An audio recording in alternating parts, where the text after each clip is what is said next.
Hello everyone, welcome to this new session. അപ്പോൾ ഇന്ന് നമ്മൾ അസിസ്റ്റന്റ് എഞ്ചിനീയർ ഗ്രൗണ്ട് വാട്ടർ ഡിപ്പാർട്ട്മെന്റിന്റെ എക്സാമിന് നമുക്കറിയാം 3 ഡിഫറെന്റ് പാർട്സ് ആയിട്ടാണ് സിലബസ് തിരിച്ചിട്ടുള്ളത്. അതിൽ തേർഡ് പാർട്ടാണ് മൈനിങ് എഞ്ചിനീയറിംഗ് വരുന്നത്. അപ്പൊ അതിലെ ഒരു മൊഡ്യൂളാണ് ഇത് ഡിസ്കസ് ചെയ്യുന്നത്.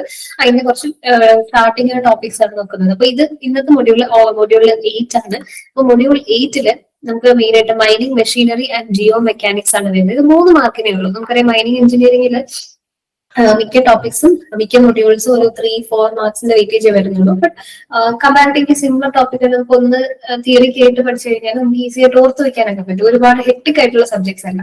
അപ്പൊ നമുക്ക് ഈസി ആയിട്ട് 3 മാർക്ക് സ്കോർ ചെയ്യാനും പറ്റും. ഓക്കെ, അപ്പൊ നമ്മുടെ മൊഡ്യൂൾ വരുന്നത് mining machinery and geomechanics ആണ്. ഓക്കെ, അപ്പൊ ഇതിൽ ഫസ്റ്റ് ഓഫ് ഓൾ നമുക്ക് എന്തൊക്കെയാണ് സിലബസിൽ പഠിക്കാനുള്ളതെന്ന് നോക്കാം. അപ്പോൾ സ്റ്റാർട്ട് ചെയ്യുന്നത് വയർ റോപ്സിന്റെ ടോപ്പിക് ആണ്. അപ്പൊ ഈ വയർ റോപ്സ് ആണ് നമ്മൾ ഇന്ന് എന്ത് ചെയ്യുന്നത് നോക്കാനായിട്ട് പോകും. ഇപ്പൊ വയർ റോപ്സ് ഫുള്ള് ചിലപ്പോൾ കവർ ചെയ്യില്ല. ബട്ട് ഈ ഒരു സെഷനിൽ നമുക്കൊരു അത്യാവശ്യം ഒരു പോർഷൻ വയർ റോപ്സിനെ പറ്റിയിട്ട് പഠിക്കാൻ പറ്റും. വയർ റോപ്പ് എന്താണ്, അതിന്റെ ക്ലാസിഫിക്കേഷൻ എന്താണ്, എന്ത് രീതിയിലാണ് ക്ലാസിഫൈ ചെയ്യുന്നത്, പിന്നെ ഒരു വയർ റോപ്പ് ചൂസ് ചെയ്യുമ്പോൾ നമ്മൾ എന്തൊക്കെ ശ്രദ്ധിക്കണം, അത് എന്തിനൊക്കെ യൂസ് ചെയ്യുന്നുണ്ട്, എങ്ങനത്തെ ആപ്ലിക്കേഷൻ, അങ്ങനെ കുറച്ച് കാര്യങ്ങളൊക്കെയാണ് വയർ റോപ്പിനെ കുറിച്ച് നമുക്ക് പഠിക്കാനുള്ളത്. അതിനുശേഷം വരുന്നത് റോപ്സ് ആണ്. നമുക്കറിയാം ഈ ഒരു മൊഡ്യൂളിലെ പേര് കേട്ടത് മൈനിങ് മെഷീനറി ഉണ്ട്, പിന്നെ ഉള്ളത് ജിയോ മെക്കാനിക്സ്. അപ്പൊ മൈനിങ് മെഷീനറിയുടെ ഭാഗത്താണ് ബേസിക്കലി ഇതെല്ലാം വരുന്നത്. പിന്നെ വരുന്ന ജിയോ മെക്കാനിക്സിലാണ് നമ്മുടെ ഈ റോക്ക് മെക്കാനിക്സ് എന്ന് വേണമെങ്കിലും പറയാം. അതൊക്കെ നമ്മൾ പഠിക്കുന്നത്. ഇപ്പൊ റോക്കിന്റെ ജനറൽ ആയിട്ടുള്ള പ്രോപ്പർട്ടീസ് എന്തൊക്കെയാണ്, ഇവിടെ തന്നെ NDT മെത്തേഡ്സ്, പിന്നെ time dependent properties, theories of failure of rocks, pillar design, rock burst, underground വർക്കിംഗ്സിന്റെ ഡിസൈൻ, സ്റ്റോയിങ്, ഫില്ലിംഗ്, ഇങ്ങനത്തെ കുറച്ച് ടോപ്പിക്സ് ആണ് ബേസിക്കലി ഈ ഒരു സിലബസിൽ നമുക്ക് കവർ ചെയ്യേണ്ടത്. ഓക്കെ, അപ്പൊ ഞാൻ പറഞ്ഞ പോലെ സ്റ്റാർട്ട് ചെയ്യുന്നത് നമ്മൾ വയർ റോപ്സ് വെച്ചിട്ടാണ്. സോ നമുക്ക് സ്റ്റാർട്ട് ചെയ്യാം. അപ്പോൾ ഫസ്റ്റ് നമ്മൾ വയർ റോപ്പിനെ കുറിച്ച് പഠിക്കുമ്പോൾ എന്താണ് വയർ റോപ്പ്, അതിന്റെ കമ്പണൻസ് എന്തൊക്കെയാണ്, പിന്നെ അതിന്റെ യൂസസ് എന്തൊക്കെയാണെന്നുള്ളതാണ് ബേസിക് ആയിട്ട് നമ്മൾ നോക്കാൻ പോകുന്നത്. അപ്പൊ ഇതിൽ ഫസ്റ്റ് സ്റ്റാർട്ട് ചെയ്യുന്നത് വയർ റോപ്പ് എന്തെന്നുള്ള ഒരു കൺസെപ്റ്റ് ആണ്. അപ്പൊ ഈ വയർ റോപ്പ്, നമുക്ക് റോപ്പ് എന്ന് പറയുന്നത് നമ്മൾ കയർ അല്ലെ, കയറാണ് ബേസിക്കലി നമ്മൾ റോപ്പ്. അപ്പൊ ഈ വയർ റോപ്പ് എന്ന് പറയുമ്പോൾ എന്താണ്, വയർ കൊണ്ടുള്ള റോപ്പ്. വയർ എന്ന് പറയുമ്പോൾ പൊതുവെ ഒരു മെറ്റാലിക് സ്ട്രക്ചർ ആണ് അല്ലെ. അപ്പൊ ഈ മെറ്റൽസ് കൊണ്ട് ഫോം ചെയ്തതാണ് വയേഴ്സ് എന്ന് പറയുന്നത്. ഈ വയേഴ്സിനെ റോപ്പാക്കി മാറ്റുന്നു അല്ലെ. ഇത് ആക്ച്വലി ഞാൻ പറയുന്നതിനേക്കാളും ഇതിന്റെ ഒരു ഇമേജ് കാണിച്ചു വരുന്നത് കുറച്ചുകൂടെ ഒരു ഐഡിയ കിട്ടും. ഒരു റിയൽ ഇമേജ് കാണിച്ചു തരാം. ഈ ഒരു ഇമേജ് നിങ്ങൾക്ക് നോക്കിക്കഴിഞ്ഞാൽ കാണാൻ പറ്റും. ഇവിടെ കണ്ടോ, ഈ കാണിച്ചിരിക്കുന്ന ഹൈലൈറ്റ് ചെയ്യാനായിട്ട് കുറച്ച് ബുദ്ധിമുട്ടുണ്ട്. ഓക്കെ, ഇപ്പൊ ഇത് നോക്കിയാൽ ഇതുപോലത്തെ കട്ടിയുള്ള സ്റ്റീലിലേക്ക് റോപ്പുകളാണ് നമ്മൾ എന്ത് ചെയ്യുന്നത് ഹെവി ഡ്യൂട്ടി ആയിട്ടുള്ള കാര്യങ്ങൾക്ക് വേണ്ടിയിട്ട് യൂസ് ചെയ്യുന്നത്. ഇപ്പൊ ഭയങ്കര വലിയ വെയിറ്റ് ക്രെയിൻസ് ഒക്കെ എന്ത് ചെയ്യാണ് അവര്, നമ്മുടെ സാധാ കയറുണ്ടോ, പ്ലാസ്റ്റിക്കിന്റെ കയറുണ്ടോ, നമുക്ക് സാധനം പൊക്കിയാൽ എന്ത് ചെയ്യില്ല, പറ്റത്തില്ല അല്ലെ. അപ്പൊ അതിന് നല്ല സ്ട്രെങ്ത് ഉള്ള മെറ്റീരിയൽസ് വേണം. അപ്പൊ അവിടെയൊക്കെയാണ് നമ്മൾ വയർ റോപ്സ് ഉണ്ടാക്കി ഉപയോഗിക്കുന്നത്. ഓക്കെ, അപ്പൊ ഈ ടിപ്പിക്കലി ഇതാണ് സംഭവം. വയർ റോപ്പ് എന്നത് മെറ്റൽ കൊണ്ടുണ്ടാക്കിയത്, മെറ്റലിക് മെറ്റീരിയൽ കൊണ്ടാണ് ബേസിക്കലി ഇവര് വരുന്നത്. മെറ്റൽ എന്ന് പറയുന്നതിനേക്കാളും കുറച്ചുകൂടി സ്പെസിഫിക് ആയിട്ട് പറഞ്ഞാൽ it is based on steel. Okay, steel വെച്ചിട്ടാണ് ഈ വയർ റോപ്സ് ഉണ്ടാക്കിയിട്ടുള്ളത്. അപ്പോ ഇപ്പൊ നമുക്ക് ഇതിന്റെ ഡെഫിനിഷൻ ഇവിടെ കൊടുത്തിട്ടുണ്ട്, ജസ്റ്റ് ഒന്ന് നോക്കാം. Wire rope is an important engineering material which is being used in mining.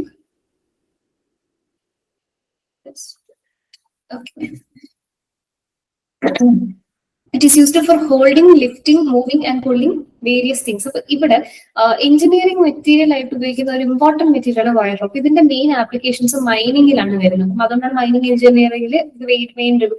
പക്ഷെ മൈനിങ്ങിൽ മാത്രം വരുന്നു പറയാൻ പറ്റില്ല, അതർ എഞ്ചിനീയറിംഗ് ഇൻഡസ്ട്രീസിൽ വരാറുണ്ട്. അപ്പൊ മെയിൻ പർപ്പസ് എന്താണ്, നമുക്ക് ബേസിക്കലി ഇത് ഓർക്കേണ്ടത് ഇത്രയാണ്: holding, lifting, moving and pulling various things. അപ്പൊ ഒരുപാട് വെയിറ്റ് ഉള്ള ഹെവി ആയിട്ടുള്ള ഒബ്ജക്ട്സിനെ നമ്മൾ ഹോൾഡ് ചെയ്യണം. ഫസ്റ്റ് എന്ന് പറഞ്ഞാൽ ഹോൾഡ് ചെയ്യാം, ലിഫ്റ്റ് ചെയ്യുക, അതായത് പൊക്കിയെടുക്കുക. എവിടെയെങ്കിലും ഹൈറ്റ് വ്യത്യാസം, നല്ല ഹൈറ്റ് വ്യത്യാസമുള്ള സ്ഥലത്ത് നിന്നൊക്കെ നമുക്ക് ഇങ്ങനെ വെയിറ്റ് ഒരുപാട് ഹെവി ആയിട്ടുള്ള സാധനങ്ങൾ നമ്മൾ ലിഫ്റ്റ്, ഇപ്പൊ റോക്കൊക്കെ ഇപ്പം കോറി ചെയ്യുന്നിടത്ത് കുഴിയിൽ നിന്നൊക്കെ ചിലപ്പോൾ അവർക്ക് പൊക്കിയെടുക്കാൻ ഇത് എന്താണ് ഈ റോപ്പ് ഒക്കെ ആയിരിക്കും ഉപയോഗിക്കുന്നത്. ആൾക്കാർ നിന്ന് വലിക്കുകയല്ല ചെയ്യുന്ന, മെഷീൻസിൽ ഈ റോപ്പ് കടത്തിവിട്ട് ഇതെന്ത് ചെയ്യുന്നു, ഒരു കൺവെയർ ബെൽറ്റോ അല്ലെങ്കിൽ കറങ്ങി കറങ്ങി വരും. അപ്പോൾ നമ്മൾ ഈ കിണറ്റിൽ വെള്ളം കോരത്തില്ലേ, അതുപോലെ ആ കിണറ്റിൽ നമ്മൾ സാധാ കയറിടുന്നതിന് പകരം ഇവരെന്ത് ചെയ്യുന്നു, ഈ വയർ റോപ്പ് ഇട്ടിട്ട് ഹെവി ആയിട്ടുള്ള സാധനങ്ങളെ ഹോൾഡ് ചെയ്ത് പിടിക്കുന്നു, ലിഫ്റ്റ് ചെയ്യുന്നു, പിന്നെ മൂവ് ചെയ്യുന്നു, ഒരു സ്ഥലത്ത് നിന്ന് മറ്റൊരു സ്ഥലത്തേക്ക് മൂവ് ചെയ്യുന്നു, ഫുൾ ചെയ്യുന്നു. അങ്ങനെ ഒരുപാട് പർപ്പസസ് ഉണ്ട്. ബേസിക്കലി ഹെവി ആയിട്ടുള്ള സാധനങ്ങൾ എടുക്കുക, ഹോൾഡ് ചെയ്യുക, ട്രാൻസ്ഫർ ചെയ്യുക, അതാണ് നമ്മൾ വയർ റോപ്പ് മെയിൻ ആയിട്ട് ഉപയോഗിക്കുന്നത്. അപ്പൊ ഇത്രയും കാര്യങ്ങൾ ക്ലിയർ ആണല്ലോ. ഇനി വയർ റോപ്പ് എപ്പോഴും നിങ്ങൾ പറയുമ്പോഴേ ഓർക്കേണ്ടത് സ്റ്റീൽ വയേഴ്സ് ആണ്. സ്റ്റീൽസ് കൊണ്ടാണ് ഇത് മെയിൻ ആയിട്ടും യൂസ് ചെയ്തിട്ടുള്ളത്, പ്രിപ്പയർ ചെയ്തിട്ടുള്ളത്. Of plain carbon steel having high tensile strength. ഈ പ്ലെയിൻ കാർബൺ സ്റ്റീൽ എന്ന് പറയുന്നത് നിങ്ങൾ എഞ്ചിനീയറിംഗ് മെറ്റീരിയൽസ് പഠിച്ചിട്ടുണ്ടെങ്കിൽ അതിനകത്ത് ഈ carbon steel, iron iron carbon diagram, Fe3C diagram പഠിച്ചിട്ടുണ്ട്. അപ്പൊ അതിലൊക്കെ ഈ ഒരു അതിന് ഇവിടെ പഠിക്കണമെന്ന് ഞാൻ പറയുന്നില്ല, ഇത് ഓൾറെഡി ആ ടോപ്പിക് എക്സാമിനുണ്ട്. അപ്പോൾ അവിടെ ജസ്റ്റ് ഒന്ന് റെഫർ ചെയ്താൽ മതി. ഇതിന് അതൊരു പ്രീ റിക്വസിറ്റ് അല്ല പഠിക്കുന്നത്, ഞാൻ ജസ്റ്റ് പറഞ്ഞതേ ഉള്ളൂ. അപ്പൊ സ്റ്റീൽ എന്ന് പറയുന്ന ഒരു സെക്ഷൻ നമ്മൾ അവിടെയാണ് പഠിക്കുന്നത്. അപ്പൊ അവിടെ പല ടൈപ്സ് ഓഫ് സ്റ്റീൽ പഠിക്കുന്നതിൽ ഒരു ടൈപ്പാണ് ഈ പ്ലെയിൻ കാർബൺ സ്റ്റീൽ, അല്ലെങ്കിൽ ഇതിന് മറ്റു പേരുകളുണ്ട്. നമ്മൾ കുറച്ചുകൂടെ എളുപ്പത്തിൽ മൈൽഡ് സ്റ്റീൽ എന്ന് വിളിക്കാറുണ്ട്, അതൊരു പേര്. പിന്നെ വേറൊരു പേരുണ്ട്, low carbon steel, low carbon steel ഇങ്ങനെയും വിളിക്കാറുണ്ട്. ഓക്കെ, ഈ ലോ കാർബൺ സ്റ്റീൽ എന്ന് പറയുമ്പോഴത്തേക്കും ഇതിന്റെ പെർസെന്റേജ് കാർബൺ എന്ന് പറയുന്നത് ഈ സ്റ്റീലില് കാർബൺ അടങ്ങിയിട്ടുള്ളത് വളരെ ചെറിയൊരു ശതമാനം മാത്രമേ ഉള്ളൂ. അതുകൊണ്ടാണ് ലോ കാർബൺ സ്റ്റീൽ എന്നുള്ളത്. പിന്നെ ഇത് പൊതുവെ നമ്മൾ കോമൺ ആയിട്ട് യൂസ് ചെയ്യുന്ന ഒരു ടൈപ്പ് ഓഫ് സ്റ്റീലാണ്. പ്രൈസും ഒക്കെ അത്യാവശ്യം നോർമൽ ആയിട്ടുള്ള ഒരു ടൈപ്പ് ഓഫ് സ്റ്റീലാണ്. പൊതുവെ സ്റ്റീൽസ് എന്ന് പറയുന്നത് ഒരു 0.02% തുടങ്ങി 2.14% വരെയാണ് കാർബൺ ഉണ്ടാകാൻ പാടുള്ളത്. നമ്മൾ Fe3C ഡയഗ്രാം നിങ്ങൾ പഠിക്കുമ്പോൾ നോക്കിയാൽ മതി. അതിൽ ഈ താഴെ എന്ന് പറഞ്ഞാൽ 2 ആക്സിസ് ഉണ്ടാവും. ഈ താഴെ എന്ന് പറഞ്ഞാൽ പെർസെന്റേജ് കോമ്പോസിഷൻ ഓഫ് കാർബൺ കൊടുത്തിട്ടുണ്ടാവും. അപ്പൊ ഇവിടെ ഈ ഒരു 0.02 തുടങ്ങി 2.14 ഇടയ്ക്ക് വരുന്ന റീജിയനിൽ വരുന്ന മെറ്റീരിയൽസ് ആണ് നമുക്ക് സ്റ്റീൽ ആയിട്ട് കിട്ടുന്നത്. ഓക്കെ, അപ്പൊ ഇതിന്റെ ഇടയിലാണ് സ്റ്റീൽ വരുന്നത്. ഇതില് വളരെ ചെറിയ ശതമാനം മാത്രം ഉള്ളതാണ് ലോ കാർബൺ സ്റ്റീൽ വരുന്നത്. ഇത് കൂടി വരുമ്പോൾ ഹൈ കാർബൺ സ്റ്റീൽസ് ആയിട്ട് മാറുകയാണ് ചെയ്യുന്നത്. ഇപ്പൊ ഇത് ചെറിയൊരു പെർസെന്റേജേ ഉള്ളൂ. അപ്പൊ ബാക്കി മെയിൻ ആയിട്ടുള്ള മേജർ ആയിട്ടുള്ളത് ആരാണ്? അയൺ ആണ് ഇതിന്റെ മെയിൻ കണ്ടന്റ്, Fe. അപ്പൊ ഏകദേശം അയൺ എന്ന് പറയുന്നത് ഒരു 98% ഉണ്ട്. ബാക്കി നമുക്ക് സെക്കൻഡ് മോസ്റ്റ് ഇമ്പോർട്ടന്റ് ഇൻഗ്രീഡിയന്റ് ഈ സ്റ്റീൽ ഉണ്ടാക്കുമ്പോൾ വരുന്നത് കാർബൺ ആണ്. അത് ഏകദേശം ഞാൻ ഈ പറഞ്ഞ 0.02 to 2.14. ബാക്കി ചെറിയൊരു ശതമാനത്തിനകത്ത് കുറച്ച് ഇമ്പ്യൂരിറ്റീസ്, മെറ്റൽസ് ഒക്കെ ആഡ് ചെയ്യാറുണ്ട് ഫോർ പ്രോപ്പർട്ടീസ് അതിന്റെ മോഡിഫൈ ചെയ്യാൻ വേണ്ടിയിട്ട്. അതൊക്കെയാണ് നിങ്ങൾക്ക് ഇവിടെ കാണുന്നത്. സിലിക്കോൺ, മാംഗനീസ്, സൾഫർ, ഫോസ്ഫറസ് ഒക്കെ ഒരു മെറ്റീരിയൽ മാറുന്നതനുസരിച്ച് നമ്മൾ മാറ്റി കൊടുക്കും. ഓക്കെ, അപ്പൊ ഇങ്ങനെയാണ് കോമ്പോസിഷൻ വരുന്നത്. അപ്പൊ ഇതിന് ബേസിക്കലി അറിയേണ്ടത് മെയിൻ പാർട്ട് വരുന്ന അയൺ ആണ്. ഇത് റെസ്റ്റ് എന്ന് പറഞ്ഞിരിക്കുന്നത് വെച്ചാൽ ഇത്രയും പോയിട്ട് ബാക്കി വരുന്ന പെർസെന്റേജ് എല്ലാം അയൺ ആണ് വരുന്നത്. അയൺ ആണ് മേജർ കമ്പണന്റ്. സെക്കൻഡ് മേജർ എന്ന് പറയുന്നത് കാർബൺ ആണ്. വയർ റോപ്പ് സ്റ്റീൽ കൊണ്ടാണ് ഉണ്ടാക്കിയിട്ടുള്ളത്. അതിന് സ്റ്റീലിന്റെ കോമ്പോസിഷൻ ആണ് 0.5 ആണ് ഇവിടെ നമ്മൾ യൂസ് ചെയ്തത്. 0.5% ഉള്ള കാർബൺസ് ആണ് പറഞ്ഞിട്ടുള്ളത്. സിലിക്കൺ 0.11% ആണ്.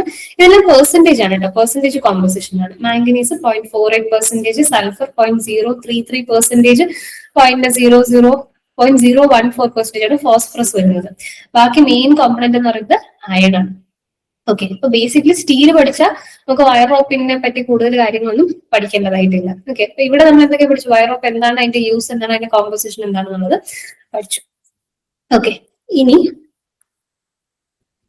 ഇതിന്റെ സ്ട്രക്ചറിങ് എങ്ങനെയാണ് വരുന്നത്? അപ്പൊ സ്ട്രക്ചറിൽ ബേസിക്കലി ഓക്കെ എന്ന് വെച്ചാൽ ഈ ഹോൾ സ്ട്രക്ചർ നിങ്ങൾക്ക് ഇവിടെ കാണാൻ പറ്റുന്നുണ്ട്. ഇവിടെ വയർ റോപ്പ് ഉണ്ട്, ഇവിടെ ഹോൾ സ്ട്രക്ചർ ഉണ്ടല്ലോ. ഇതിന്റെ മൊത്തത്തിലാണ് വയർ റോപ്പ് എന്ന് പറഞ്ഞത്. ഇതിന്റെ നടുക്കായിട്ട് നമ്മളൊരു കോർ വെച്ചിട്ടുണ്ട്. ഓക്കെ, നടുക്കൊരു മെറ്റീരിയൽ ആണ് കോർ. ഇതിന്റെ ചുറ്റും കണ്ടോ കനമുള്ള കുറച്ച് സാധനങ്ങളാണ് ഇങ്ങനെ വൈൻഡ് ചെയ്തിട്ടുള്ളത്. ഈ ഒരെണ്ണം, ഇതൊരെണ്ണം, ഇതൊക്കെ ഇങ്ങനെ വൈൻഡ് ചെയ്ത് വെച്ചേക്കുന്നത്. ഈ ഓരോ കട്ടിയുള്ള സാധനത്തിന് ഇതിന്റെ സ്ട്രാൻഡ് എന്നാണ് വിളിച്ചിട്ടുള്ളത്. ഈ സ്ട്രാൻഡിനെ വീണ്ടും ഇവർ ഡിഫറൻഷിയേറ്റ് ചെയ്യുന്നുണ്ട്. നടുക്ക് നമ്മൾ ഈ കോറിന് ചുറ്റും ഈ സ്ട്രാൻഡ്സിനെ വെച്ചവര് ഈ സ്ട്രാൻഡിന്റെ നടുക്ക് എന്തുണ്ട്? ഒരു നടുക്കുള്ള വയറുണ്ട്, സെന്റർ വയറുണ്ട്. അതിന് ചുറ്റും വേറെ വയേഴ്സ് നമ്മൾ ചുറ്റി വെച്ചേക്കുന്നതാണ്. അങ്ങനെയാണ് സ്ട്രാൻഡ് ഫോം ചെയ്യുന്നത്. ഇങ്ങനെയാണ് നമുക്കൊരു നടുക്കൊരു കട്ടിയുള്ള കോർ കാണാം. ഒരു നടുക്ക് കട്ടിയുള്ള ഒരു വയർ തന്നെയാണ്. അതിന്റെ ചുറ്റും നമ്മൾ എന്ത് ചെയ്യും? കുറെ വയേഴ്സ് ചുറ്റി സ്ട്രാൻഡ് ഫോം ചെയ്യും. ഓക്കെ, ഇനി ഇങ്ങനത്തെ കുറെ സ്ട്രാൻഡ് എടുത്ത് വേറൊരു വലിയ കോറിന്റെ നടുക്ക് ചുറ്റി വെക്കുമ്പോഴാണ് വയർ റോപ്പ് ആയിട്ട് മാറുന്നത്. ഇത് ഒരു അനലോഗസ് ആയിട്ട് പറയാനായിട്ട് നിങ്ങൾ വിളക്കിന്റെ തിരി കണ്ടിട്ടുണ്ടോ? അപ്പൊ വിളക്കിന്റെ തിരി എന്ന് പറയുമ്പോൾ ഓൾറെഡി ചെറിയ ഫൈബേഴ്സിന് കൂട്ടി ഇങ്ങനെ ട്വിസ്റ്റ് ചെയ്ത് വെച്ചിട്ടുണ്ടാവും. അത് ഓരോന്നും നമുക്ക് എന്തായിട്ട് വിളിക്കാം? ഓരോ സ്ട്രാൻഡ് ആയിട്ട് വിളിക്കാം. അപ്പൊ ആ സ്ട്രാൻഡിനകത്ത് നിങ്ങൾ പിരിച്ചെടുത്തു കഴിഞ്ഞാൽ എന്ത് കാണാൻ പറ്റും? അതിനകത്തും സിമ്പിൾ ഫൈബേഴ്സ് പോലെ കാണും അല്ലെ? അതിനെയാണ് തീരെ തിന്നുമായിട്ടല്ല, ചെറിയ നൂലുകൾ എന്ത് ചെയ്യാം? അവര് ചുരുട്ടി വെച്ചിട്ടുണ്ടാവും, ട്വിസ്റ്റ് ചെയ്ത് വെച്ചിട്ടുണ്ടാവും. ഇനി ഈ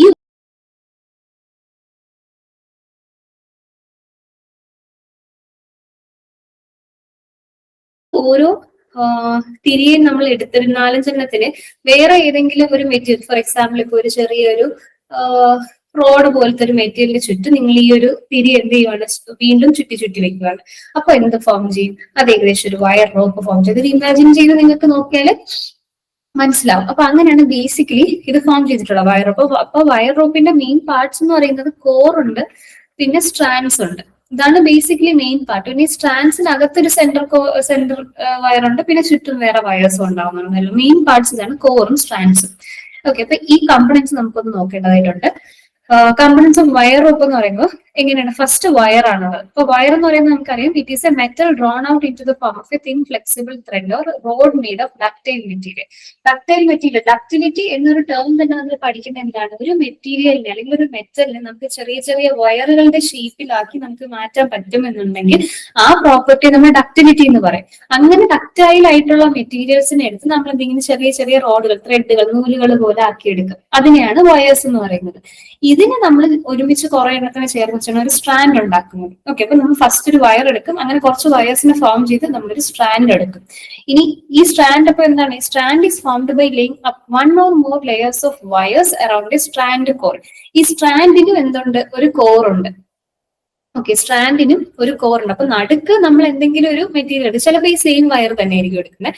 അങ്ങനെ ഒരു നടുക്കൊരു കോർ എടുത്തിട്ട് നമ്മൾ അതിന്റെ ചുറ്റും എന്ത് ചെയ്യുന്നു? ഞാൻ വരയ്ക്കുന്ന അത്ര പെർഫെക്റ്റ് അല്ല, ബട്ട് ആ വയേഴ്സ് എന്ത് ചെയ്യും? അതിന്റെ ചുറ്റും ഇങ്ങനെ ചുറ്റി ചുറ്റി വെക്കുക, ട്വിസ്റ്റ് ചെയ്ത് വെക്കും. അപ്പൊ അതിനെ അങ്ങനെ ഫോം ചെയ്യുന്നതാണ് സ്ട്രാൻഡ് എന്നത്. അപ്പൊ ഈ സ്ട്രാൻഡിന്റെ കോർ വരുന്നത് ഒന്നിൽ നമുക്ക് ഒരു ഒറ്റ സിംഗിൾ ആയിട്ടുള്ള ഒരു വയർ ആയിരിക്കാം, ഇല്ലെങ്കിൽ ഒന്നിൽ കൂടുതൽ വയേഴ്സിനെ നമ്മൾ ട്വിസ്റ്റ് ചെയ്ത് വെച്ചിട്ട് ഒരു കട്ടിയുള്ള വയറാക്കി മാറ്റും. അതിനെ വേണമെങ്കിൽ കോർ ആയിട്ട് യൂസ് ചെയ്യാം. അത് നമ്മുടെ ഇഷ്ടമാണ്. അപ്പൊ സ്ട്രാൻഡിന്റെ, ഒന്നുകൂടെ പറയാം, വയറുണ്ട്. ഈ വയേഴ്സിനെ കമ്പൈൻ ചെയ്ത്, അതായത് ട്വിസ്റ്റ് ചെയ്ത് വെച്ച് നമ്മൾ എന്ത് ചെയ്യും? സ്ട്രാൻഡ് ഫോം ചെയ്യും. അപ്പൊ ഈ സ്ട്രാൻഡ് ഫോം ചെയ്യുമ്പോൾ ഇതിനും എന്ത് ചെയ്യുന്നുണ്ട്? നടുക്കൊരു കോർ ഉണ്ട്. ഈ കോർ ഒന്നുകിൽ ഒരു ഒറ്റ വയർ ആയിരിക്കാം, ഒരു സിംഗിൾ വയർ ആയിരിക്കാം, ഇല്ലാന്നുണ്ടെങ്കിൽ മൾട്ടിപ്പിൾ വയേഴ്സ് ഇങ്ങനെ കമ്പൈൻ ചെയ്ത് വെച്ചിരിക്കുന്നതാണ്. സോ അത് പല രീതിയിൽ വരാം. അത് അതിന്റെ കൺസ്ട്രക്ഷന്റെ ഡിഫറൻസ് ഒന്നേ ഉള്ളൂ. ഓക്കെ, അപ്പൊ ഇതാണ് സ്ട്രാൻഡ്, വയറും സ്ട്രാൻഡ്. പിന്നെ കോർ നമ്മൾ കണ്ടല്ലോ, വയർ റോപ്പിന്റെ നടുക്ക് വരുന്ന ഈ പോർഷൻ ആണ് കോർ എന്ന് പറയുന്നത്. അതിന്റെ ചുറ്റുമാണ് നമ്മൾ എന്ത് ചെയ്യുന്നത്? ബാക്കി സ്ട്രാൻഡിനെ, അതായത് സ്ട്രാൻഡ്സിനെ നമ്മൾ എന്ത് ചെയ്യുന്നത്? വൈൻഡ് ചെയ്യുന്നത്. അപ്പൊ ഓർഡർ ഓർത്ത് ശരിക്കും ഫസ്റ്റ് നമ്മൾ വയേഴ്സ് എടുക്കും, അതിനെ ട്വിസ്റ്റ് ചെയ്തിട്ട് സ്ട്രാൻഡ് ഫോം ചെയ്യും. സ്ട്രാൻഡ്സിനെ നമ്മൾ എന്ത് ചെയ്യുന്നു? ഒരു കോറിന്റെ ചുറ്റുമായിട്ട് ട്വിസ്റ്റ് ചെയ്ത് വെക്കുമ്പോൾ വി ഗെറ്റ് ആ വയർ റോപ്പ്. അപ്പൊ 3 പാർട്സ് ആണ്. ഇറ്റ്സ് ക്വൈറ്റ് സിമ്പിൾ ആയിട്ടുള്ള ഒരു കൺസ്ട്രക്ഷൻ ആണ്, അല്ലെ? എളുപ്പമല്ലേ? ഇതിന്റെ ഒരു ക്രോസ് സെക്ഷൻ, ഒരു വയർ റോപ്പിന്റെ ക്രോസ് സെക്ഷൻ കാണിച്ചിട്ടുണ്ട്. അപ്പൊ ഈ ക്രോസ് സെക്ഷനിൽ നിങ്ങൾക്ക് കാണാൻ പറ്റും, നടുക്ക് ഈ കറുത്ത് കാണിച്ചിരിക്കുന്ന യൂസ് ലേസർ പോയിന്റ്. ഓക്കെ, ഇവിടെ കാണാൻ പറ്റും. ഈ കറുത്ത ഭാഗമാണ് നമ്മുടെ കോർ എന്ന് പറഞ്ഞത്. ഇവര് മാർക്ക് ചെയ്തിട്ടുണ്ട് കോർ എന്ന് പറഞ്ഞിട്ട്. ഇതിന്റെ അകത്തും ഇവിടെ കണ്ടു ചെറിയ ചെറിയ ഈ ഫ്ലവേഴ്സിന്റെ ഷേപ്പിൽ സർക്കിൾസ് അറേഞ്ച് ചെയ്ത് വെച്ചിട്ടുണ്ട്. ഇതും എന്താണ്? കുറെ വയേഴ്സ്, ഓരോ സർക്കിൾ എന്ന് പറയുന്നതും ഓരോ വയറാണ്. ഓക്കെ, അപ്പൊ കുറെ വയേഴ്സ് ചേർന്ന് ഇതൊരു സ്ട്രാൻഡ്, ഇതൊരു സ്ട്രാൻഡ്, ഇതൊരു strand. Will mark this. So ഇത് ഒന്നാമത്തെ സ്ട്രാൻഡ്, ഇത് വിസിബിൾ ആവുന്നില്ല അല്ലെ? ഇത് ഒന്നാമത്തെ സ്ട്രാൻഡ്, ഇത് രണ്ടാമത്തെ സ്ട്രാൻഡ്, ഇത് മൂന്നാമത്തെ സ്ട്രാൻഡ്, ഇത് 4, 5, 6, 7. ഇങ്ങനെ കുറെ സ്ട്രാൻഡ്സ് ചേർന്നിട്ടാണ് എന്ത് ചെയ്തിരിക്കുന്നത്? ഇവർ ഈ ഒരു കോർ ഉണ്ടാക്കിയിട്ടുള്ളത്. അതിന്റെ ചുറ്റും ഓരോ സ്ട്രാൻഡുകൾ അവർ വീണ്ടും വെച്ചിട്ടുണ്ട്. ആ സ്ട്രാൻഡിനകത്തൊന്നുണ്ട്, നടുക്ക് കുറെ വയേഴ്സ് ഉണ്ട്, ചുറ്റും കുറെ വയേഴ്സ് അറേഞ്ച് ചെയ്തിട്ടുണ്ട്. ഇന്നർ വയേഴ്സ് ഉണ്ട്, ഔട്ടർ വയേഴ്സ് ഉണ്ട്. അങ്ങനെ അറേഞ്ച് ചെയ്തിട്ടുള്ളതാണ് ഒരു വയർ റോപ്പായിട്ട് ഫോം ചെയ്ത്. ഇപ്പൊ ഇവിടെ നിങ്ങൾക്ക് കാണാൻ പറ്റും, ഇവിടെ സ്ട്രാൻഡ് എന്ന് പറയുന്നത് അപ്പോ ഇവിടെ സ്ട്രാൻഡ് എന്ന് പറയുന്നത് നിങ്ങൾക്ക് ഇവിടെ അതിന് കറസ്പോണ്ടിങ് ആയിട്ട് മാർക്ക് ചെയ്തിരിക്കുന്ന ബ്ലൂ കളറിലാണ് ഹൈലൈറ്റ് ചെയ്തിട്ടുള്ളത്. അപ്പൊ സ്ട്രാൻഡ് എന്ന് പറയുന്നത് ഈ ഹോൾ സർക്കിൾ ആണ്. Okay,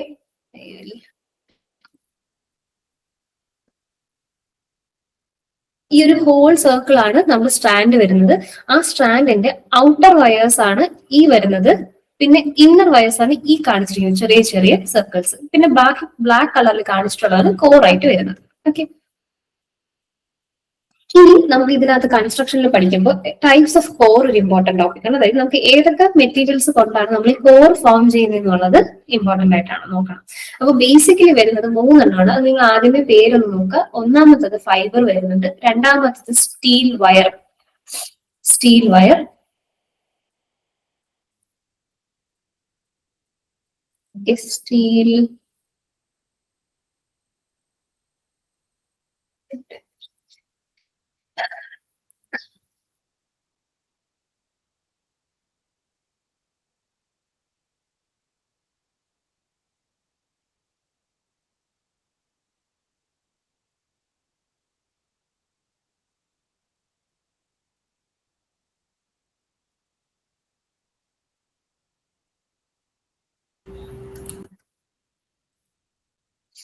okay, IWRC. ഇപ്പൊ 3 ടൈപ്പ് ഫൈബേഴ്സ് ഞാൻ ഇവിടെ എഴുതിയിട്ടുണ്ട്. ഇതുപോലെയാണ് എന്ത് ചെയ്യുന്ന ടൈപ്സ് ഓഫ് കോർ ക്ലാസിഫൈ ചെയ്തിട്ടുള്ളത്. അപ്പൊ ടൈപ്സ് ഓഫ് കോറിൽ നമുക്ക് ഫസ്റ്റ് നോക്കേണ്ട ഫൈബർ ആണ്.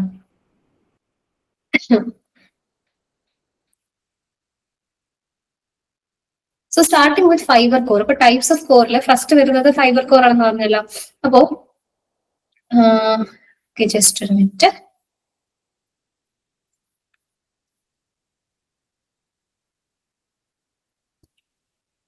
ഓക്കെ, സോ ടൈപ്സ് ഓഫ് കോറിൽ ഫസ്റ്റ് വരുന്നത് ഫൈബർ കോർ ആണ്. യു ക്യാൻ സീ ഹിയർ ഇത് മെയ്ഡ് ഓഫ് ഫൈബേഴ്സ് ആണ്. ഫൈബേഴ്സ് എന്ന് പറയുമ്പോൾ എന്താണ്? ബേസിക്കലി ത്രെഡ് പോലത്തെ മെറ്റീരിയൽസ് ആണ്. നമ്മൾ മെറ്റീരിയൽ സയൻസിന്റെ ഒരു പെർസ്പെക്ടീവിൽ നോക്കിക്കഴിഞ്ഞാൽ ത്രെഡ് ലൈക്ക് സബ്സ്റ്റൻസസ് ആണ് ഈ ഫൈബേഴ്സ് എന്ന് പറയുന്നത്.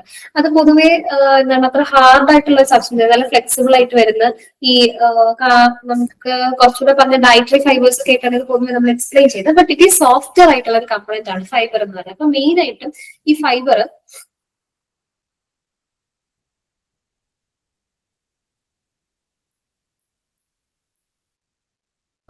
സോ ഇത് യൂസ് ചെയ്യുന്നത് ആസ് എ മെയിൻ കോർ വേറെ നമുക്ക് ഫ്ലെക്സിബിലിറ്റി ഇമ്പോർട്ടന്റ് ആയിട്ടുള്ളത്. അപ്പൊ ഫ്ലെക്സിബിലിറ്റി ഇമ്പോർട്ടന്റ് ആയിട്ടുള്ള സ്ഥലത്താണ് നമ്മൾ എന്ത് ചെയ്യുന്നത്? ബേസിക്കലി ഈ ഒരു ടൈപ്പ് ഓഫ് കോർ ഉപയോഗിക്കുന്നത്. കുറച്ചുകൂടി സോഫ്റ്റ് ആയിട്ടുള്ള ഒരു മെറ്റീരിയൽ യൂസ് ചെയ്യുന്നത്. അപ്പൊ ഇത് എന്ന് പറയുന്നത് it serves as a cushion to reduce the effects of sudden strain and act as an oil reservoir. അപ്പം ഈ ഫൈബർ കോർ പറയുമ്പോൾ നിങ്ങൾ ഫൈബർ എന്താണെന്നുള്ളത് മനസ്സിലായി. It is a soft material, fibres ആണ്, ചെറിയ ത്രെഡ് ലൈക്ക് സബ്സ്റ്റൻസസ് ആണ്. ഇത് എവിടെയാണ് മെയിൻലി യൂസ് ചെയ്യുന്നത് വെച്ച് കഴിഞ്ഞാൽ നമുക്ക് ഫ്ലെക്സിബിലിറ്റി ഒരു ആവശ്യമായിട്ട് വരുന്ന ഒരു കേസിലാണ് നമ്മൾ എപ്പോഴും ചെയ്യുന്നത് ഇങ്ങനത്തെ കോഴ്സ് യൂസ് ചെയ്യുന്നത്. അതായത് നമുക്ക് ഈ വയർ റോപ്പിന് കുറച്ചൊന്ന് ട്വിസ്റ്റ് ചെയ്യണം, അല്ലെങ്കിൽ ഫ്ലെക്സിബിൾ ആയിട്ട് അങ്ങോട്ടും ഇങ്ങോട്ടും മടക്കുകയൊക്കെ ചെയ്യണം എന്നുള്ള കേസസിൽ നമ്മൾ കോർ എന്ത് ചെയ്യും? ഫൈബർ മെറ്റീരിയൽ ആയിട്ട് യൂസ് ചെയ്യും.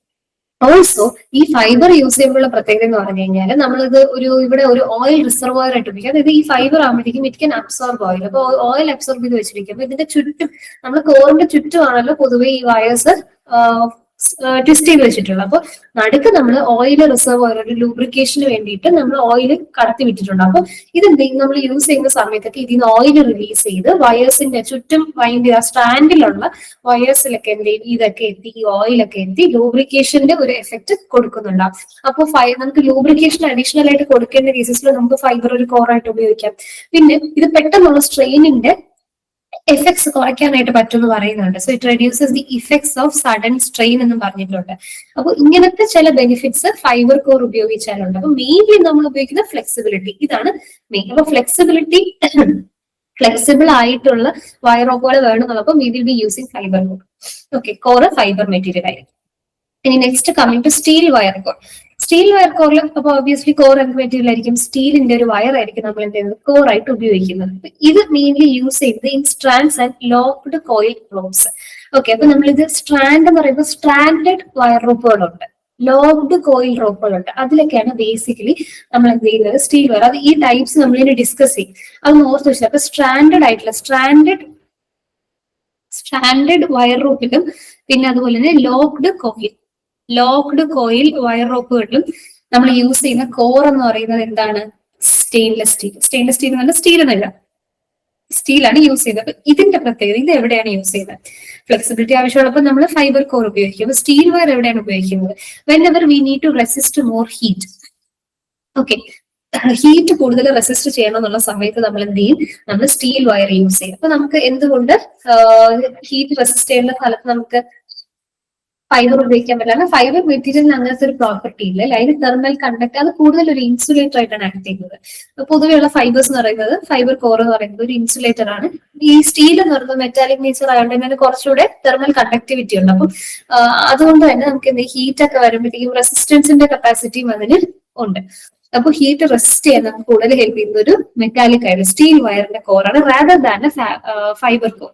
അപ്പോ വെൻ വി നീഡ് കൂടുതൽ importance thermal സ്റ്റെബിലിറ്റിക്കാണ്.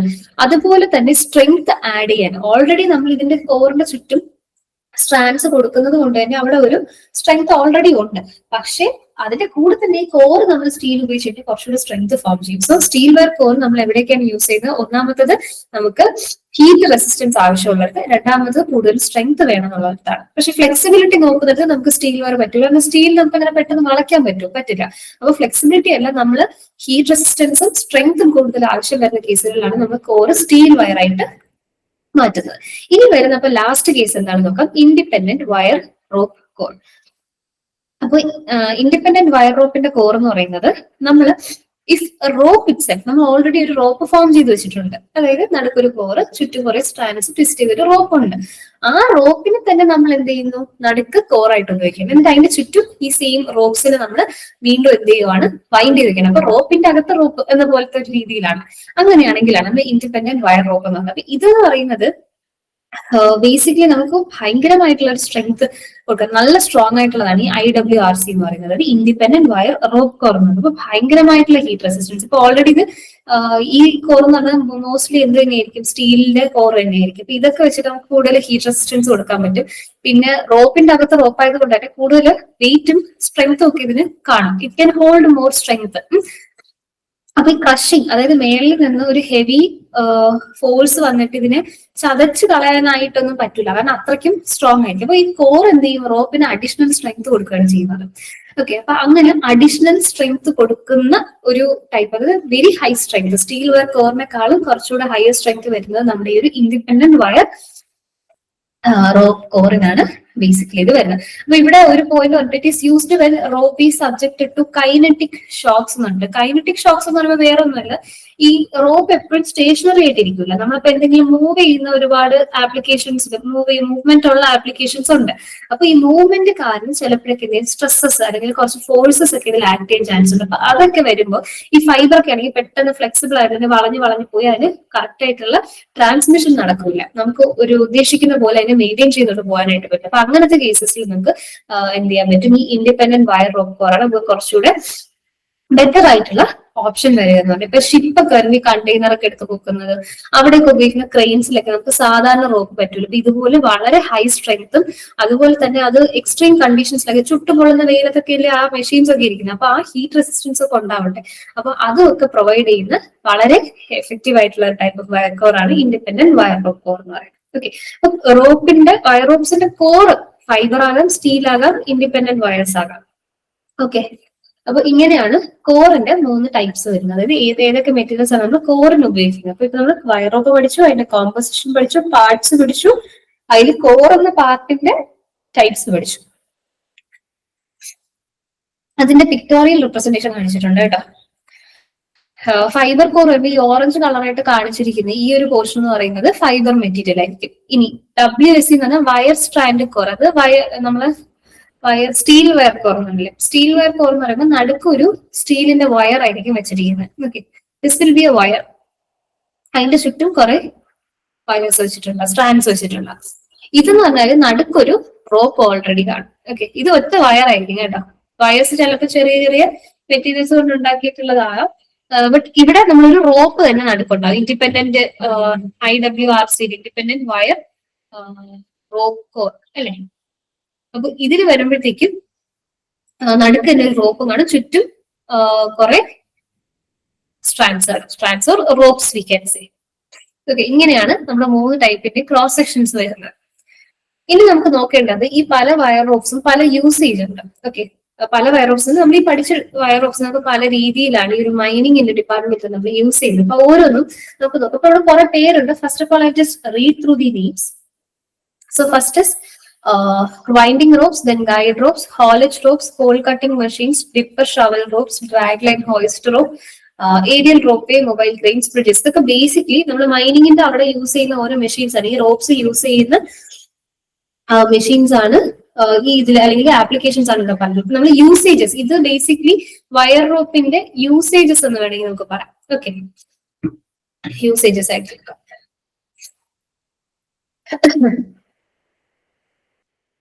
First one winding rope. Winding rope എന്ന് പറയുമ്പോഴത്തേക്കും സിംപ്ലി നമ്മൾ lift or lower materials or people in mines, ഈ മൈനിങ് നടത്തുന്ന സ്ഥലത്ത് നമുക്ക് മെറ്റീരിയൽസിന് അല്ലെങ്കിൽ ആൾക്കാർ, ഇപ്പം ഈ മൈനിൽ എന്ന് പറയുമ്പോൾ ഈ കോള്, കൽക്കരി അല്ലെങ്കിൽ വേറെ ഈ ഹെവി ആയിട്ടുള്ള സാധനങ്ങളായിരിക്കും അവിടെ നമ്മൾ മെറ്റീരിയൽ, ഈ മെറ്റൽസിനൊക്കെ ഓറിന്റെ രൂപത്തിൽ റോക്ക് ഫോംസിലൊക്കെ ആയിരിക്കും കളക്ട് ചെയ്യുന്നത്.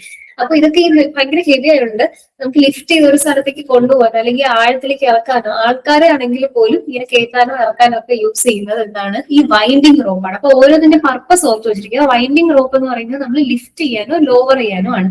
വെയിറ്റ് ഉള്ള സാധനങ്ങളോ അല്ലെങ്കിൽ ആൾക്കാരെയോ മൈനിൽ നമ്മൾ ഇറക്കാനും കയറ്റാനും ആയിട്ട് യൂസ് ചെയ്യുമ്പോൾ ആ വയർ റോപ്പിന് നമ്മൾ വൈൻഡിങ് റോപ്പ് എന്ന് പറയും. ഇത് കണ്ട് ഈ കാണിക്കുന്ന ഇമേജസ് വൈൻഡിങ് റോപ്പാണ്. ഇത് തന്നെയാണ് ബേസിക്കലി മിക്കതിലും വരുന്നത്, മിക്ക വയർ റോപ്സ്. പക്ഷെ നമ്മൾ യൂസ് മാറുന്നതനുസരിച്ച് ചെറിയ ചെറിയ അതിന്റെ കൺസ്ട്രക്ഷനിലും ചെറിയ വ്യത്യാസങ്ങളാണ്. ഓക്കെ, അപ്പൊ ഫസ്റ്റ് വൺ വൈൻഡിങ് റോപ്പ്.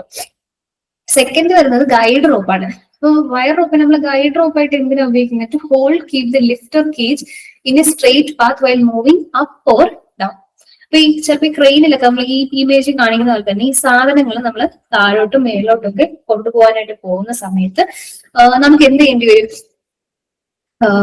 ഇപ്പൊ ഈ ഒരു ഇമേജിൽ തന്നെ കണ്ടത് it's A very heavy bulky material അല്ലെ. അപ്പൊ ഇത് കുലുങ്ങാതെ കറക്റ്റ് പ്രോപ്പർ ആയിട്ട് നമ്മൾ എടുക്കുന്നിടത്ത് തിരിച്ചു കൊണ്ട് നമുക്ക് വെക്കാൻ പറ്റണം. അപ്പൊ അതിന് വേണ്ടിയിട്ട് എന്ത് ചെയ്യണം? It should be capable enough. അപ്പൊ അത്രയും സ്ട്രോങ് ആയിട്ടുള്ള റോപ്പ് ആയിരിക്കും യൂസ് ചെയ്യുന്നത്. അപ്പൊ ഇങ്ങനെ നമ്മൾ എന്ത് ലിഫ്റ്റ് ചെയ്ത് നമുക്ക് അപ്പ് ഓർ ഡൗൺ കൊണ്ടുപോകാൻ വേണ്ടിയിട്ട് അപ്പൊ അങ്ങനെ യൂസ് ചെയ്യുന്നതാണ് ഗൈഡ് റോപ്പ്. അപ്പൊ ഗൈഡ് റോപ്പ് എന്ന് പറഞ്ഞാൽ ടു ലിഫ്റ്റ് ഓർ കേജ്. നമുക്ക് ഇത് ഒന്നിനെ ലിഫ്റ്റ് ചെയ്യും. ലിഫ്റ്റിംഗ് പർപ്പസ് എന്ന് പറയുമ്പോൾ നമുക്ക് കുറച്ചുകൂടെ വൈൻഡിങ് റോപ്പ് പറഞ്ഞാൽ മതി. പക്ഷെ ഇവിടെ കേജിങ് എന്ന് പറയുമ്പോൾ നമ്മളിതിനെ ഒറ്റ റോപ്പിലല്ലാണ്ട് നമുക്ക് ഒരു 4-5 റോപ്പ് വെച്ച് ഇങ്ങനെ ഇതിപ്പോ കണ്ടോ, ഇതിങ്ങനെ 4 സൈഡിൽ നിന്ന് 4 റോപ്സ് ആണ് നമ്മളിവിടെ കൊടുത്തിട്ടുള്ളത്. 4 റോപ്സിന്റെ അകത്ത് ഈ സാധനം ഇങ്ങനെ ഫിക്സ് ചെയ്ത് വെച്ചിരിക്കുന്നത് കേജ് കൂട്ടിനകത്താക്കിയ പോലെ ഇങ്ങനെ വെച്ച് നമ്മളൊരു പാത്തിലൂടെ ഇങ്ങനെ കൊണ്ടുപോയി വെക്കുവാണ്. അപ്പൊ അങ്ങനെ നമ്മൾ യൂസ് ചെയ്യുന്നതാണ് ഗൈഡ് റോപ്പ്. ഒരു പെർട്ടിക്കുലർ പാത്തിലൂടെ നമ്മൾ ഉദ്ദേശിക്കുന്ന രീതിയിൽ ഇങ്ങനെ കൊണ്ടുപോകാൻ വേണ്ടിയിട്ടാണ് ഗൈഡ് റോപ്പായിട്ട് വയർ റോപ്പിനെ യൂസ് ചെയ്യുന്നത്. ഇത് സെക്കൻഡ് ആപ്ലിക്കേഷൻ, സെക്കൻഡ് യൂസേജ്. അടുത്ത് വരുന്നത് ഹോളേജ് റോപ്സ്. ഈ ഹോളേജ് റോപ്പ് എന്ന് പറയുമ്പോഴത്തേക്കും നിങ്ങൾ ഈ മൈനിങ്ങിലൊക്കെ മൈൻസ് എന്ന് പറയുന്നത് നമുക്ക് ഉള്ളിലോട്ട് ഒരുപാട് ഇങ്ങനെ അകത്തേക്ക് ഒരുപാട് പോകേണ്ടി വരും. അപ്പൊ അവിടെ എന്താ നമുക്ക് ഇങ്ങനെ നടന്ന് ഒരുപാട് ദൂരം പോകാനൊക്കെ ബുദ്ധിമുട്ടുണ്ടാവും. ബിക്കോസ് മൈൻസിൽ മിക്കവാറും നല്ല ആഴത്തിൽ പോയാലും നമുക്ക് ഉദ്ദേശിക്കുന്ന മെറ്റീരിയൽസ് കിട്ടുക. കാരണം വി നോ എർത്തിന്റെ ക്രസ്റ്റിൽ എത്ര ഡെപ്തിലൊക്കെയാണ് നമുക്ക് മെറ്റീരിയൽസ് കിട്ടുന്നതെന്നൊക്കെ നമ്മൾ ജോഗ്രഫിയിൽ പഠിക്കണം. അപ്പൊ അത്ര ആഴത്തിലോട്ടൊക്കെ നമ്മൾ പോകണമെങ്കിൽ നമുക്ക് ഈ ഇപ്പം ഒരു രാവിലെ വന്ന് വൈകിട്ട് വരെ വർക്ക് ചെയ്യാം, ഓക്കെ ഫൈൻ. പക്ഷെ അന്ന് വരെ നടന്നു പോവുക is not an easy task. അപ്പൊ അവിടെ വരെ ആൾക്കാർ ഇത് ട്രാക്കുകൾ പണിയെടുക്കും. ഇപ്പൊ ചെറിയ ഇങ്ങനെ ബക്കറ്റ് പോലത്തെ വാഗൺസ് എന്ന് പറയും. അപ്പൊ വാഗൺസിനകത്ത് കയറി അവരിരുന്ന് കഴിഞ്ഞാൽ അവർക്ക് അങ്ങ് പോകാനായിട്ട് പറ്റും.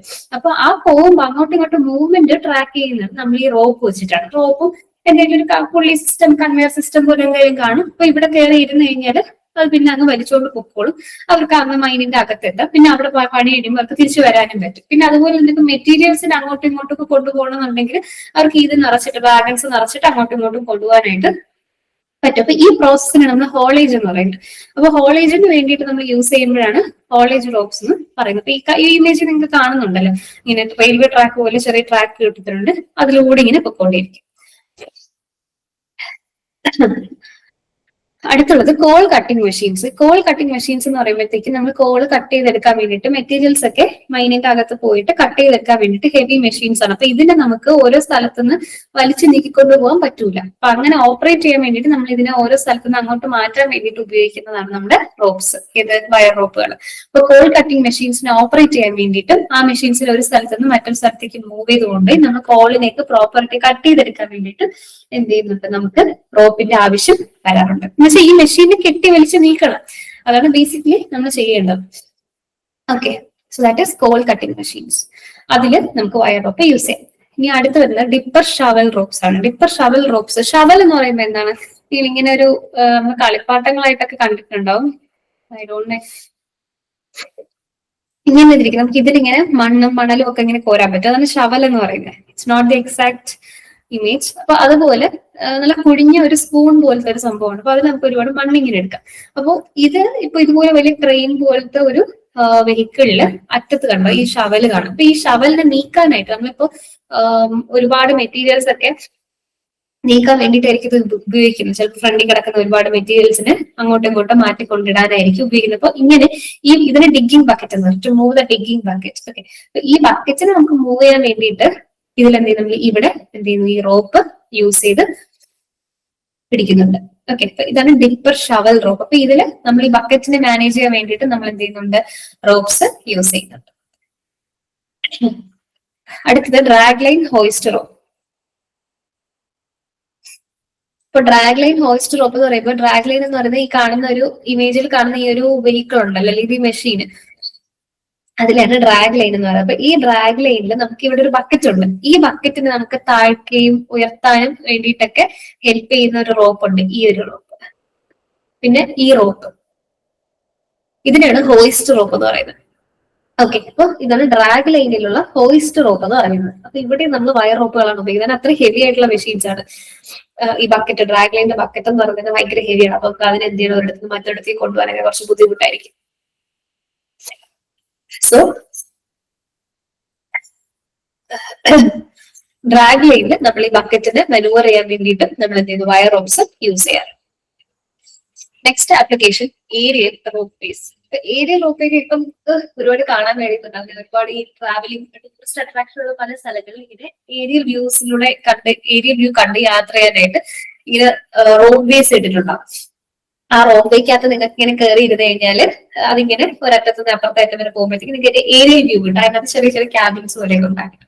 ഇതിന് മുന്നേ മൈനിങ്ങിന്റെ ആപ്ലിക്കേഷൻ എന്ന് പറയുമ്പോൾ ഒരുപാട് ദൂരം ചിലപ്പോൾ, കാരണം ഈ മൈൻസ് ഒക്കെ എന്ന് പറഞ്ഞാൽ കുറച്ച് എക്സ്ക്ലൂഡഡ് ആയിട്ടുള്ള സ്ഥലങ്ങളിലായിരിക്കും, പിന്നെ ടൗൺ ഏരിയയുടെ തൊട്ടടുത്തൊന്നും ആയിരിക്കും. അപ്പൊ ഇവർക്ക് എടുക്കുന്ന സാധനങ്ങള് പ്രോസസിങ് യൂണിറ്റ് വരെ അല്ലെങ്കിൽ ട്രാൻസ്പോർട്ടേഷൻ ചെയ്യുന്ന വണ്ടിയുടെ അടുത്ത് വരെയൊക്കെ എത്തിക്കണമെന്നുണ്ടെങ്കിൽ ചിലപ്പോൾ ഭയങ്കര ബുദ്ധിമുട്ടായിരിക്കും. അപ്പൊ എന്ത് ചെയ്യും, ഇവർ ഈ ഇമേജ് കാണുന്ന പോലെ ഇങ്ങനെ എന്ത് ചെയ്യും, വലിയ എന്താ പറയാ, ഇതിനെന്താ പറയുന്നത്, ടവേഴ്സ്, ഇതുപോലെ ഈ ടവേഴ്സ് പാനൽസ് ഒക്കെ വെച്ചിട്ട് ഒരു റോപ്പ് കെട്ടി ഇതുപോലെ എന്ത് ചെയ്യും, വലിയ വലിയ കണ്ടെയ്നേഴ്സിനകത്ത് എന്ത് ചെയ്യും ഇവര് ഈ കോളും അല്ലെങ്കിൽ എന്താണോ മൈൻ ചെയ്തെടുക്കുന്നത് അതെല്ലാം എന്ത് ചെയ്യും ഇത് വഴി ഇതിൽ കയറ്റിയിട്ട് ഇതിനെ അതുവഴി എങ്ങനെ സെൻഡ് ചെയ്യും. സെൻഡ് ചെയ്യുമ്പോഴത്തേക്കും ഇങ്ങനെ സഞ്ചരിച്ച് എവിടെയാണോ എത്തേണ്ടത് കൊണ്ടെത്തിക്കും. മറ്റത് ഇതെല്ലാം മാനുവലി ഒന്നിൽ വണ്ടിയിൽ കൊണ്ടുപോകണം, ഇല്ലെങ്കിൽ ആൾക്കാരെ തള്ളിക്കൊണ്ടു പോകണം. അങ്ങനെ ഉള്ള കുറെ മാനുവൽ ആയിട്ടുള്ള ജോലികൾ കുറയ്ക്കാനായിട്ട് ഹെൽപ്പ്. അപ്പൊ ഇതിന് ഇത്രയും ഹെവി ആയിട്ടുള്ള സാധനങ്ങൾ കൊണ്ടുപോകുന്നത് നമുക്ക് സാധാ റോപ്പ് പറ്റൂല. ഇവിടെയും വയർ റോപ്പ് തന്നെ വേണം. അപ്പൊ ഏരിയൽ റോപ്പ് ബേസിലൊക്കെ നമുക്ക് ഈ ഇവിടെ പറഞ്ഞിട്ടുണ്ട് കേബിൾ കാർസിലൊക്കെ നമ്മൾ എന്ത് ചെയ്യുന്നത് യൂസ് ചെയ്യാറുണ്ട്. നെക്സ്റ്റ് വരുന്നത് മൊബൈൽ ക്രെയിൻസ്. ക്രെയിൻസ് എന്ന് പറയുന്നത്, മൊബൈൽ ക്രെയിൻ എന്ന് പറയുമ്പോൾ നമുക്ക് ഈസി ആയിട്ട് അങ്ങോട്ടും ഇങ്ങോട്ടും മൂവ് ചെയ്യാൻ പറ്റുന്ന ക്രെയിനുകളാണ്. ഒരു സ്ഥലത്ത് നിന്ന് മറ്റൊരു സ്ഥലത്തേക്ക് ആ ക്രെയിനിനെ നമുക്ക് കൊണ്ടുപോയി, ഇത് കണ്ടോ, ഒരു വെഹിക്കിളിന്റെ മേളിലാണ് നമ്മൾ ഈ ക്രെയിനിനെ വെച്ചിരിക്കുന്നത്. അപ്പൊ ഈ ക്രെയിൻ എന്ത് ചെയ്യും, സാധാരണ ക്രെയിൻ എന്ന് പറയുമ്പോൾ ഹെവി ലോഡ് ലിഫ്റ്റ് ചെയ്ത് ഒരു സ്ഥലത്ത് നിന്ന് അപ്പുറത്തോട്ട് മാറ്റി ഷിഫ്റ്റ് ചെയ്ത് വെക്കും. ഇപ്പൊ ഈ മൊബൈൽ ക്രെയിനിന്റെ പ്രത്യേകത നമുക്ക് ഒരിടത്തുള്ള സാധനം എടുത്ത് ഈ ക്രെയിനിന് ഈ വണ്ടി ഓടിച്ച് നമുക്ക് വേറൊരു സ്ഥലത്തോട്ട് ഇതിനെ ഇറക്കി വെക്കാൻ പറ്റും.